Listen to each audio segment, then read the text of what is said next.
Hey YouTube, in this video I'm going to be doing a deck profile of my new Regalia deck, new Genesis deck. Features the new cards from BT14 as well as their recent trial deck that they got about a month ago, as well as some of the older cards from set 10, 11, which was the debut for the English release. So anyway, let's get right to it.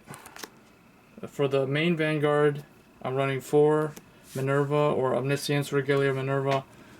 This is a restanding Vanguard, so there's a lot of hype for this card. It seems to have quieted down a bit now after the release, the official release. And then the nice thing about this card, the effect is very similar to Dragonic Descendant. The only difference is it doesn't even have to hit or not hit. I mean, it doesn't have to not hit. Like with Descendant, it has to not hit for him to be able to restand. And then the other thing about this is it is also a cross ride with the break ride, making it a cross break ride, which is also really good. So the second grade 3 is Regalia Wisdom Angelica. So this is their new break ride from the trial deck. It works extremely well with Minerva.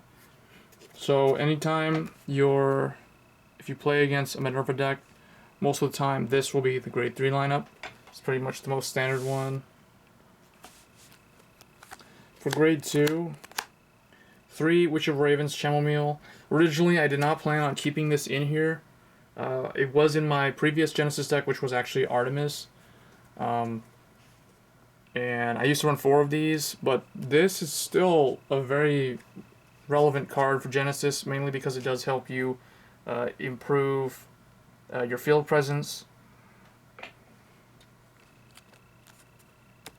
Next, 4 Battle Maiden Sahohime. I thought that I was only going to need to run 2 of these, but sometimes you do, in order for you to be able to ensure that you have enough soul. I just decided to max this out. And then next, 4 Goddess of Trees Jupiter. This is the 12k attacker for Regalia. The only downside that I will criticize Regalia for right now as a subclan, there isn't enough Regalia cards. So really there's just Angelica and Minerva, and then those are really the only 2 worth running. So oftentimes this won't really be live until you have a grade 3, which isn't that big of a deal, but it's nice. It would be nice if there was more Regalia support. For grade 1s, it's a really weird lineup. So I have 2 Melissa, so that combos real well with Chamomille. It's the same effect. And then 2 Apple Witch Cider from the trial deck. This thing, when it's placed on G from the hand, you can basically it combos real well with the Quintet Wall, which was showed in the actual anime. I'll get into that. And then 2 Ordain Owl. This is a good late game card. The one thing about it is that it helps boost your Regalia Vanguard, and it also puts dead grade 3s in the drop zone back to the bottom of the deck, so it helps with the problem that Genesis tends to have where it comes to decking out. And then 2 Witch of Oranges Valencia, just for more soul charging. 2 Witch of Cats Cumin, more soul charging.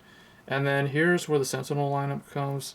I went with 2 Goddess of Self-Sacrifice Kushinada and 2 Shield Goddess Aegis. A lot of people don't like Aegis in Genesis, especially in the Minerva build, because it does increase the probability that you will deck out. It thins the deck a lot faster, but I don't know. I think it's okay with Apple Witch Cider. It is a little bit inconsistent sometimes because we're only running 2 of each. You're not really going to see that play all that often. So I may eventually go back to 4 Sentinel, but the nice thing about this is this allows me to actually run 2 different Genesis decks, because I have my other 2 Kushinada. I threw them in my other deck, which I will be posting in the future, which is Yadagarasu. So stay tuned for that one, as well as my other 2 Aegis. So it's just 2 and 2 in both decks.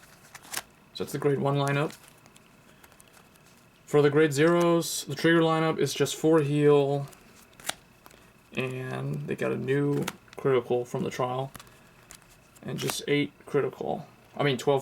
12 critical, 4 heal, and then the starter is Battle Maiden Amenohoakari. Really, with them, because they draw through the deck, they soul charge so fast, probability of decking out is relatively high. I would say you're more likely to deck out with Genesis than you are with, say, Dark Irregulars. Unless you're running a Reggie build.